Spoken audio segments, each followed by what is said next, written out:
Fala galera, eu sou a Juliana e essa é a parte 2 da nossa aula de conceitos fundamentais sobre ECG. Então eu terminei a parte 1 te falando que você precisa sistematizar a análise do eletrocardiograma. E para isso a gente vai trilhar um caminho juntos.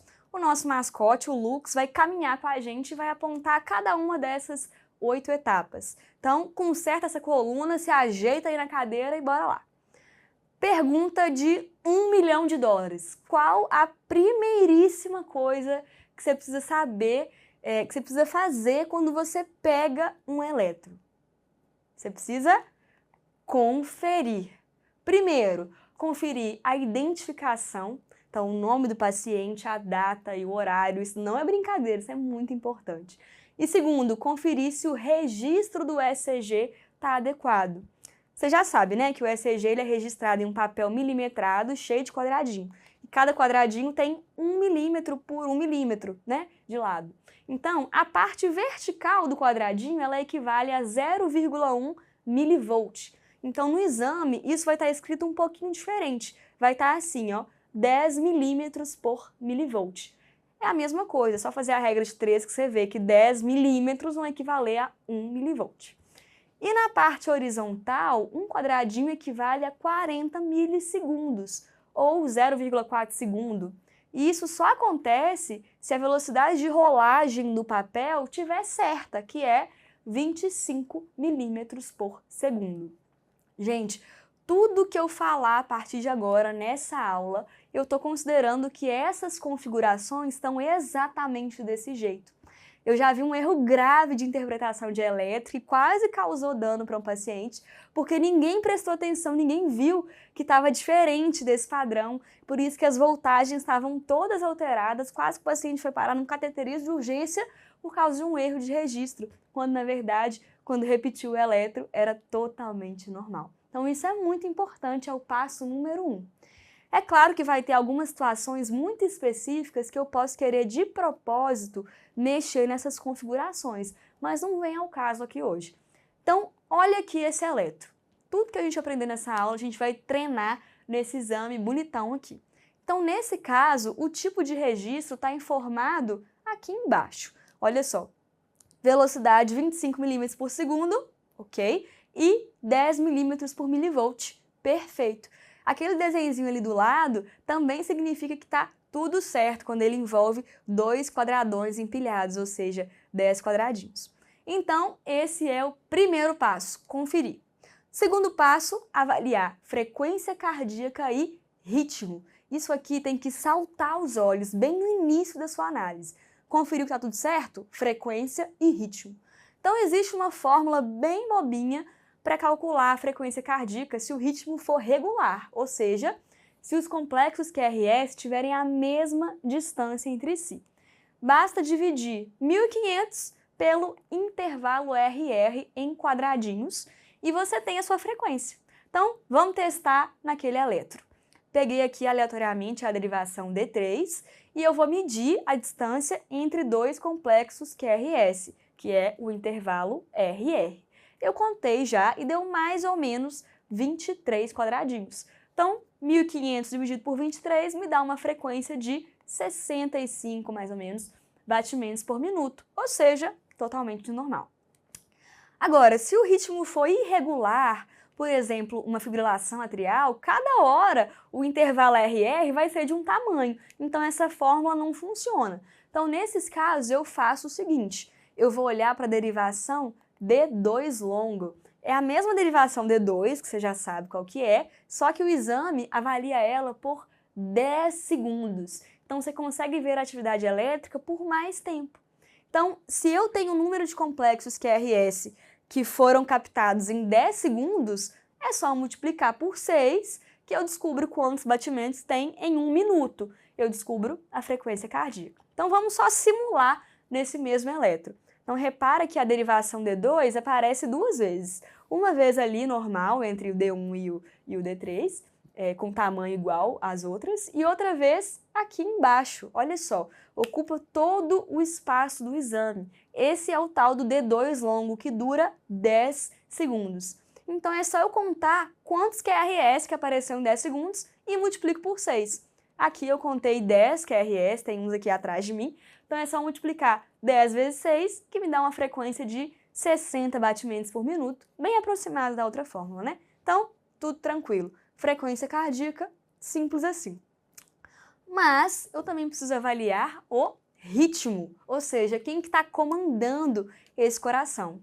Você sabe que o marca-passo natural é o nó sinusal, então o ritmo normal é o ritmo sinusal. Mas como que eu sei num eletro se o ritmo é sinusal?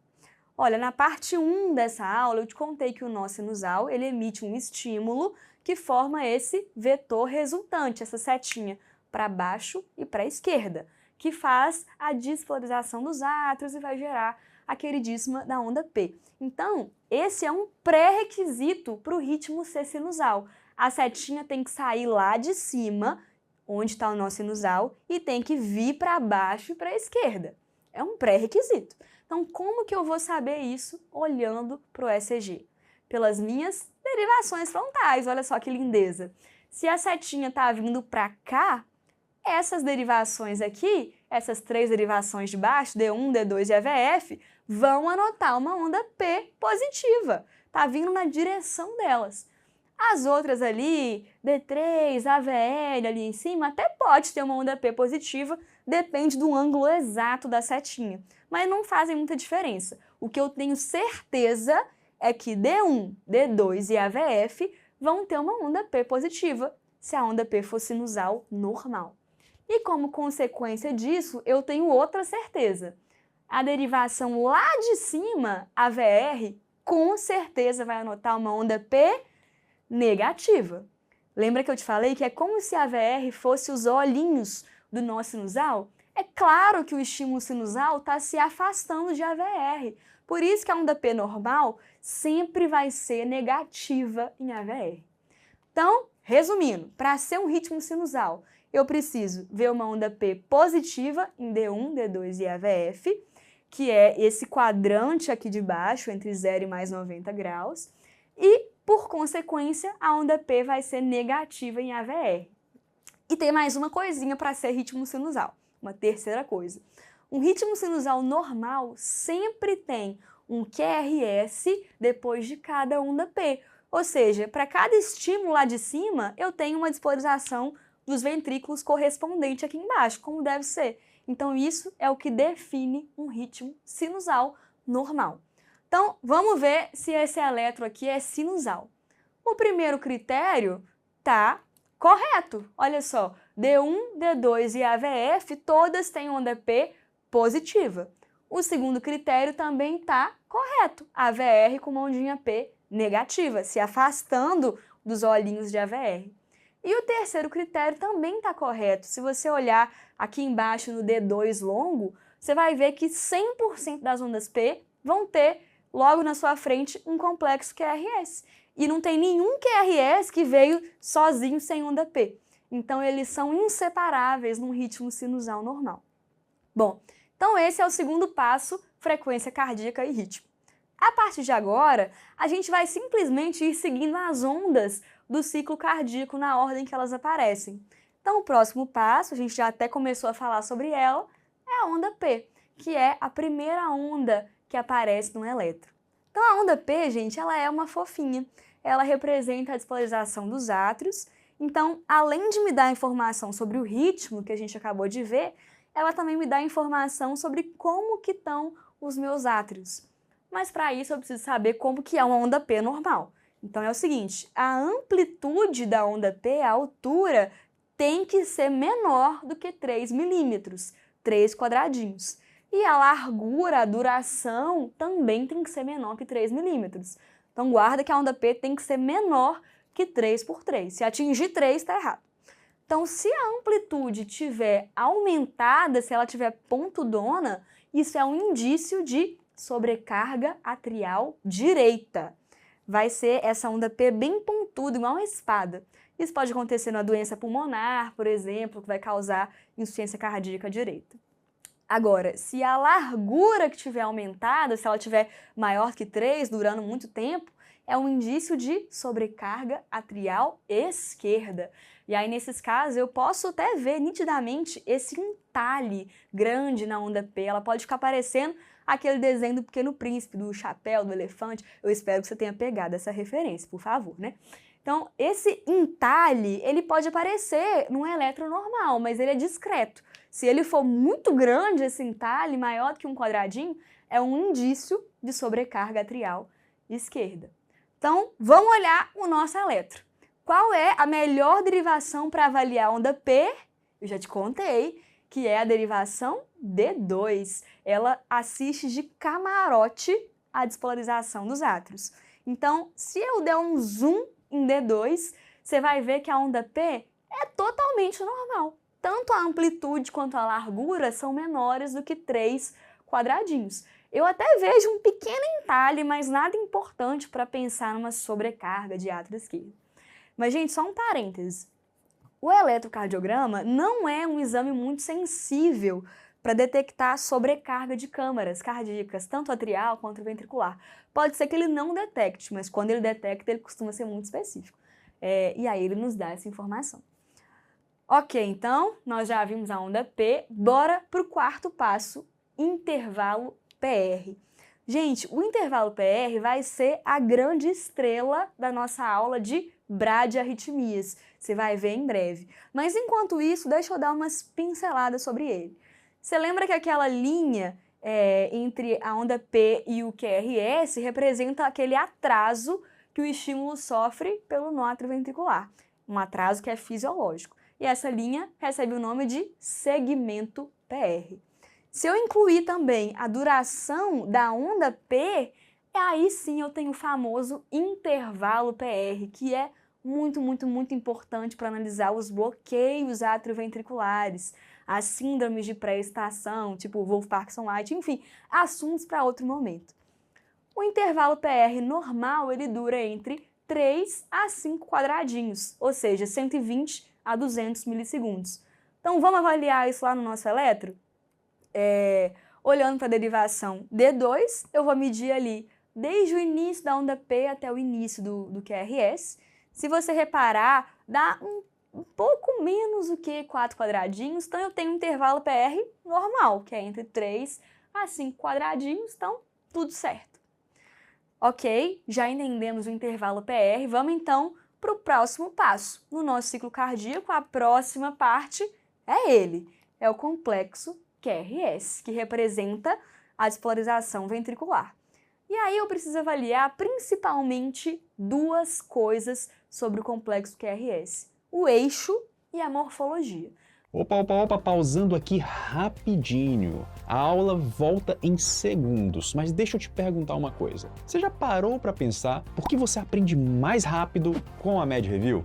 Aqui, pessoal, tudo é baseado em neurociência do aprendizado, com um foco obsessivo na didática. A gente transforma até os temas mais difíceis em algo simples e direto. Sabe qual é o resultado disso? Mais memorização, mais entendimento e mais engajamento para você encarar as provas. Quer seguir seus estudos aqui com a Med Review? Olha, clica no link que vai aparecer na descrição ou aponta sua câmera para o QR Code que vai aparecer na tela. Aí já se inscreve no canal e ativa o sininho para não perder nenhum conteúdo. E falando nisso, bora para a aula. Então, começando pelo eixo. Eu preciso saber qual que é a direção e o sentido da despolarização, ou seja, qual que é o ângulo para onde que essa seta está indo. A gente já viu que o septo despolariza primeiro, depois as paredes livres e depois as bases. Mas dentre essas três fases, a etapa mais intensa, mais importante, que gera a maior onda no QRS, é a despolarização das paredes livres. Então é essa setona grande para baixo e para a esquerda. Ela segue esse trajeto normalmente. Então, para ser mais exata, o eixo normal do QRS é entre menos 30 a mais 90 graus. Se eu jogar nas nossas derivações frontais, eu consigo descobrir o ângulo exato dessa seta, mas isso ia tomar muito tempo e geralmente não é necessário. Eu não preciso saber que o eixo é exatamente mais 76 graus, e sim que ele está dentro desse intervalo normal, concorda? Então, para isso, você tem que entender o seguinte: se o normal é vir para baixo e para a esquerda, o QRS vai ser positivo aqui embaixo, concorda? Nessas derivações. É o mesmo raciocínio da onda P sinusal normal. Se ele é positivo D1, D2, AVF, eu tenho certeza que ele está vindo para esse quadrante aqui de baixo, como deveria ser. Se o vetor, essa seta, for um pouquinho inclinada lá para cima, perto dos menos 30 graus, que ainda é normal, ele até pode ser negativo aqui aos olhos de AVF e tá tudo certo. Mas pelo menos D1 e D2 vão ser positivos, isso eu garanto.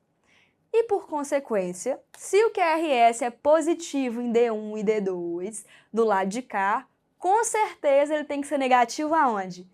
Em AVR. É o mesmo raciocínio da onda P sinusal. Então vamos para algumas dicas práticas para avaliar o eixo do QRS rapidamente. Primeiro, já te falei, se o QRS é positivo em D1 e D2, tá normal, pode passar para a próxima coisa. E por consequência vai ser negativo em AVR. Isso aí me dá certeza que o eixo é normal. Na vida real, na correria, isso é mais que suficiente. Segundo, o eixo se aproxima da derivação com maior QRS. O que isso quer dizer? O que a gente já sabe. Se o QRS tiver o maior tamanho na derivação D2, por exemplo, o que eu vou interpretar? Que essa seta, esse eixo, está mais próximo da derivação D2, ou seja, ele está próximo de mais 60 graus. A gente viu bastante esse conceito na parte 1 da aula. Quanto mais paralelo a seta tiver de alguma derivação, maior vai ser o tamanho da onda que a derivação vai anotar. Terceira dica: se eu tiver um QRS isodifásico em alguma derivação, eu sei que o eixo está perpendicular a ela. Lembra disso? Quando eu tenho essa ondinha que é positiva e negativa do mesmo tamanho, a derivação está me contando que o eixo está exatamente a 90 graus em relação a ela. Então, vamos treinar isso no nosso eletro. E aí, você que vai me contar, o eixo do QRS é normal ou está alterado? Pausa aí para refletir um pouquinho, ver as dicas práticas. De cara, eu já bato o olho em D1 e D2 e eu vejo que o meu QRS é positivo nas duas derivações. Pronto, só de ver isso eu já tenho certeza que o eixo é normal, não tem conversa. E para comprovar, eu ainda vejo que em AVR o eixo é negativo, perfeitamente normal e esperado. Outro detalhe, eu vejo que a derivação com maior QRS é D1, concorda? Que está mais grandona essa onda? Isso quer dizer que o eixo está bem próximo de D1, que é 0 grau. Ele não está exatamente em 0 grau, porque se fosse assim, eu veria uma onda isodifásica na derivação que é perpendicular a D1, que é AVF, 90 graus. Se a AVF fosse isodifásico, aí sim, eu poderia cravar que o eixo do meu QRS é exatamente 0 grau. Não é o caso, porque a AVF não é isodifásico, então o eixo deve estar aí próximo de 0 grau. Não preciso perder mais tempo detalhando exatamente o ângulo. Eu sei que está normal. Beleza, então falamos do eixo do QRS, vamos falar agora da morfologia, do formato do QRS. E aqui eu vou te pedir para lembrar daquele sistema de condução, que é altamente especializado em fazer uma propagação super rápida do estímulo. É a função do sistema de condução. Então lembra que é igual um tobogã, é muito rápido. Ou seja, no meu eletro eu tenho que ver um QRS bem fininho, bem estreito. A duração normal de um QRS é menor que 3 quadradinhos, ou seja, menor que 120 milissegundos. Se não for assim, se meu QRS for alargado, eu tenho algum problema. Esse estímulo está propagando de forma muito lenta, não é normal. Então, quando isso acontece, eu tenho basicamente duas hipóteses. Ou o meu sistema de condução está com defeito, eu tenho algum distúrbio de condução, tipo os bloqueios de ramo esquerdo, bloqueio de ramo direito, ou eu até tenho um sistema de condução normal, mas o estímulo não passou pelo sistema de condução. Por exemplo, se o estímulo se originou dos próprios ventrículos lá de baixo. Então, alguns exemplos. Uma extrasístole ventricular vai gerar um QRS horrível, super largo. Outro exemplo, uma taquicardia ventricular ou um BAVT. Tudo isso pode causar um QRS alargado, horroroso. E aí nas aulas de arritmia eu vou te contar mais sobre isso, tá? São situações muito graves. Então, nessa aula aqui eu vou pincelar sobre a primeira possibilidade, que são os distúrbios de condução, basicamente os bloqueios de ramo. Então, algum dos ramos do sistema de condução está com defeito. Pode ser o do lado direito, pode ser o do lado esquerdo. Então, isso vai gerar um QRS largo em todo o eletro, mas eu vou olhar principalmente para as derivações pré-cordiais, especificamente para V1 e V6. Com base em V1 e V6, eu consigo saber se esse QRS largo é um bloqueio de ramo direito ou esquerdo. Então, eu desenhei aqui um quadrinho para você memorizar isso. Não tem desculpa, olha só. O normal é isso daqui. Isso é um complexo QRS normal. Em V1, ele tem que ser, ele sempre tem que ser fininho, estreito, tanto em V1 quanto em V6. E em V1, o normal em adulto é um QRS negativo. E em V6, o normal é um QRS positivo. Isso é esperado. Quando eu tenho um bloqueio de ramo direito, o famoso BRD, eu vou ter essa morfologia aqui. Eu vou focar principalmente em V1. Repara que o V1 vai ser positivo e ele vai ter duas ondas R, uma pequena e outra maior. A gente lembra muito de uma orelha de coelhinho. Quando você bate o olho e vê essa orelha de coelhinho e o QRS tem mais que 3 quadradinhos, BRD. Agora, quando o bloqueio é do ramo esquerdo, um BRE, já muda tudo. O meu V1 passa a ter um QRS negativo, mas muito grandão, muito largo. Então, repara que só de olhar o V1 especificamente já é o suficiente para a prova e para a vida para você sacar se o bloqueio é esquerdo ou direito. Tem até uma manha da seta do carro. Pode ser que te ajude, então eu vou falar aqui também, né? Quem dirige sabe que para dar a seta para a direita, você tem que levantar essa alavanca para cima. Agora, se for virar à esquerda, você abaixa a alavanca para baixo. Então, fica fácil guardar. Quando você virar à direita, seta para cima, QRS positivo. Em V1, bloqueio de ramo direito. Se a seta está para baixo, QRS negativo, em V1, bloqueio de ramo esquerdo. Deu para entender? É uma manhãzinha para te ajudar na hora da prova. Combinado? Então, vamos voltar lá para o nosso eletro. Eu consigo ver aqui no nosso eletro que o nosso QRS tem uma largura perfeitamente normal. Ele é estreitinho, ele é menor que 3 quadradinhos, totalmente tranquilo. E para fins didáticos, eu vou só te mostrar que V1 e V6 tem exatamente aquele padrão normal, estreito. V1 negativo lá em cima e o V6 aqui positivo, tudo tranquilo. Agora, a morfologia do QRS pode nos dar outra informação super importante, se tem sobrecarga ventricular, seja direita ou esquerda. Lembrando que o eletro não é muito sensível para avaliar sobrecargas, mas ele pode dar sim essa informação. Então vamos de novo ver aquele vetor normal da despolarização ventricular. Então na sobrecarga direita do VD vai ter mais estímulo indo em direção ao VD, concorda?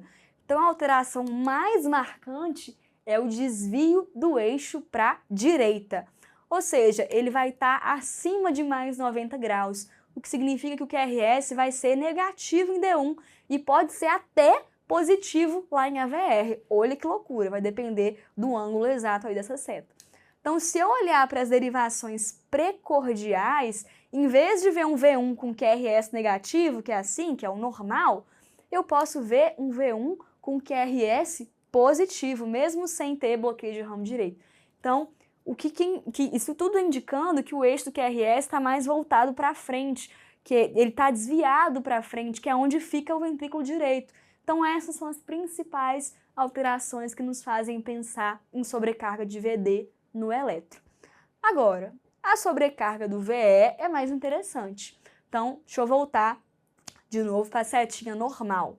Imagina que agora o meu VE é que está sobrecarregado, ele está hipertrofiado ou está dilatado, enfim. Agora o VE é que vai puxar ainda mais o estímulo para o lado dele. Então a seta, que já é normalmente mais voltada para a esquerda, vai ficar maior ainda para o lado esquerdo.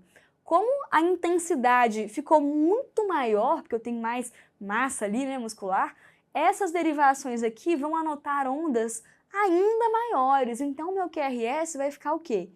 Gigantesco. Isso é a marca da sobrecarga de VE.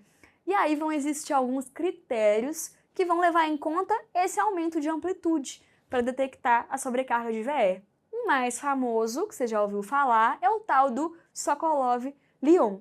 Então, você vai medir quantos quadradinhos tem de amplitude nas derivações.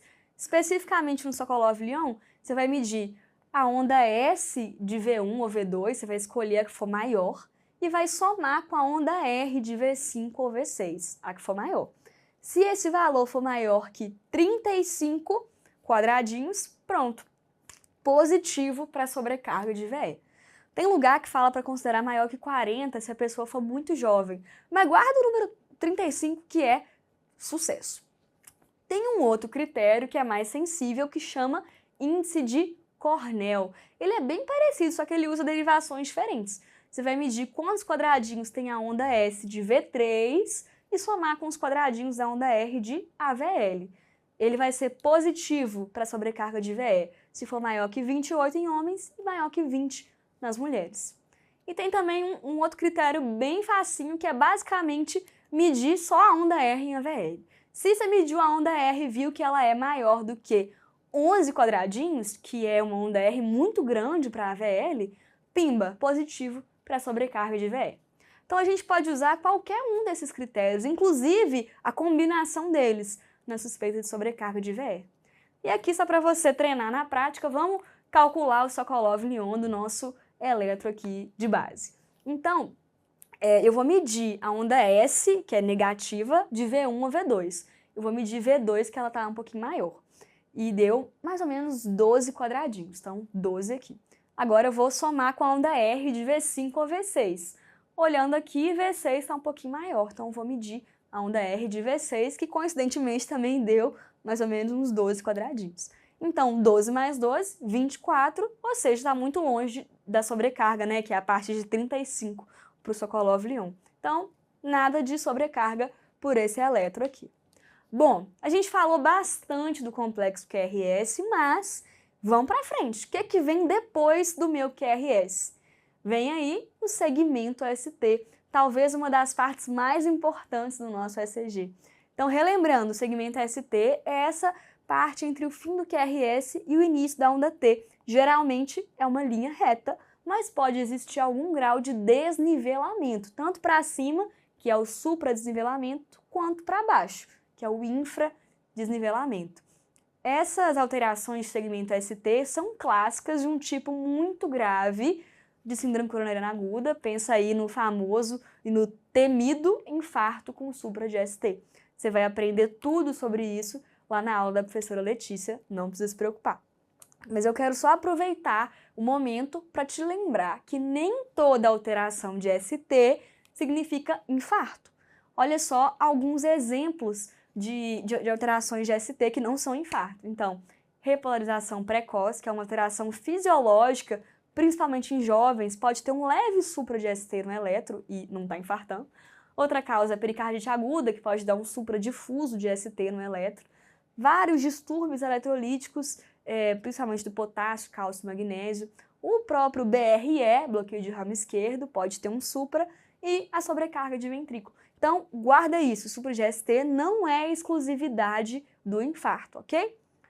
Dito isso, bora para o próximo passo. O que vem depois do ST é ela, a onda T. Então, lembra que essa onda representa a repolarização dos ventrículos, que acontece do epicárdio em direção ao endocárdio, do ápice em direção à base. Então, geralmente, ela acompanha a polaridade do QRS. Se o QRS for positivo naquela derivação, geralmente a onda T também vai ser positiva e vice-versa. Agora, repara bem nessa onda T que eu desenhei. Você não está achando ela meio torta, assim, meio assimétrica? Foi de propósito. Isso é porque a onda T normal é assimétrica. Ela sobe mais lenta e desce rápido, tipo um escorregador, tá? Aí o pinguim todo feliz escorregando, pra você lembrar. Não pode esquecer isso. Onda T normal é assimétrica. Inclusive, se ela estiver muito apiculada e muito simétrica, a gente pensa em patologias, tipo isquemia aguda e hipercalemia, que é aquela onda T em tenda famosa. Bom, mas depois de falar da onda T, sobrou falar de um último passo, né, que é o intervalo QT. Esse intervalo é bem importante, a gente mede ele assim. Você pega o início do complexo QRS até o final da onda T. Ou seja, o intervalo QT, ele abrange desde o início da despolarização do ventrículo até a completa repolarização. Então, em outras palavras, ele abrange toda a atividade elétrica ventricular. E aí, algumas coisas podem prolongar a duração dessa atividade elétrica, e isso pode ser muito, muito perigoso. Então, por exemplo, doenças genéticas, tipo a síndrome do QT longo, distúrbios eletrolíticos, e aqui você vai lembrar das hipos, hipocalemia, hipomagnesemia e hipocalcemia. Outra coisa que pode causar alargamento de QT, hipotermia, mas eu quero que você foque no mais importante para a prova e para a vida, que são as medicações. Gente, é muito remédio que alarga o QT, e o perigo é associar essas classes e esses fatores de risco.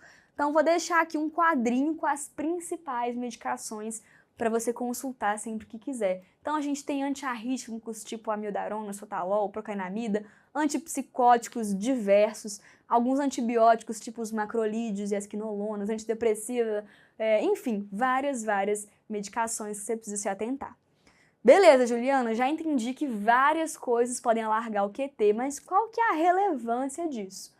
Uma coisinha à toa, bobo. É só o risco de uma taquicardia ventricular que se chama torsade de Pointes. É francês.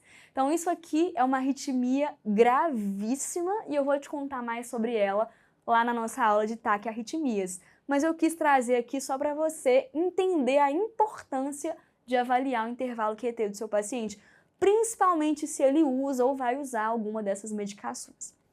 Tá, e como que eu avalio se o intervalo QT está normal, está alargado? O normal é o intervalo QT menor que 440 milissegundos no homem e menor que 460 para a mulher. Só que não basta só medir no eletro e pronto. Isso porque a frequência cardíaca interfere muito no tamanho do intervalo QT. Então a gente sempre tem que corrigir para a frequência cardíaca. E aí tem várias fórmulas para fazer esse QT corrigido. Uma das mais famosas é essa fórmula de Bazet, que é basicamente dividir o QT que você mediu pela raiz quadrada do intervalo RR em segundos. É um saco, eu sei. Na vida real, a gente vai jogar no aplicativo que vai fazer essa conta para você. Então, vou só te mostrar no nosso eletro, botei aqui a derivação D2, e eu vou usar aquele aplicativo MDCalc, muito show, e eu já preenchi aqui os dados. Então, eu selecionei a fórmula de Bazet, mas podia ser qualquer outra aí, e eu coloquei a frequência cardíaca, que a gente já tinha calculado, que é mais ou menos 65. Eu sei que a velocidade desse eletro é normal, é 25 milímetros por segundo, e eu medi o intervalo QT de mais ou menos 9 quadradinhos. O aplicativo já fez a conta para mim e o QT corrigido é de 375 milissegundos, ou seja, totalmente normal, independente de ser homem ou mulher. Ufa, quer dizer então que esse nosso eletro é perfeitamente normal e você conseguiu avaliar todos aqueles passos. Então, guarda bem esse caminho porque ele vai te ajudar muito na sua vida. Eu sei, gente, que esse assunto é gigantesco, dava para ser um curso inteiro de muitas horas sobre os conceitos básicos de eletro, mas eu espero que eu tenha te ajudado a enfrentar os próximos temas de cardiologia. Então, quem sabe futuramente vem aí o curso de eletro da Med Review, né? Comenta aí se você gostou da ideia, se você gostou dessa aula, e bons estudos para você e até a próxima. Tchau, tchau. Eu aqui de novo, pessoal. Olha, se essa aula te ajudou, imagina ter isso todos os dias. No Extensive da Med Review, você tem acesso a metodologia baseada em neurociência, aulas com didática de verdade, sem textão, sem enrolação, direto ao ponto, igual essa que você acabou de assistir. Que bem que comentado com milhares de questões e filtros inteligentes, a questão certa na hora certa, flashcards com revisão espaçada e lúdicos e vários e-books. Tudo no estilo Med Review, direto ao ponto, lúdico e cientificamente pensado para você aprender de verdade. E sabe o que é melhor? Com um preço que cabe na sua realidade, um preço justo. Quer continuar sua preparação aqui com a gente? Olha, clica no link aqui da descrição ou escaneia o QR Code que vai aparecer na sua tela. E claro, cara, se ainda não se inscreveu aqui no canal, se inscreve, ativa o sininho para não perder as próximas aulas.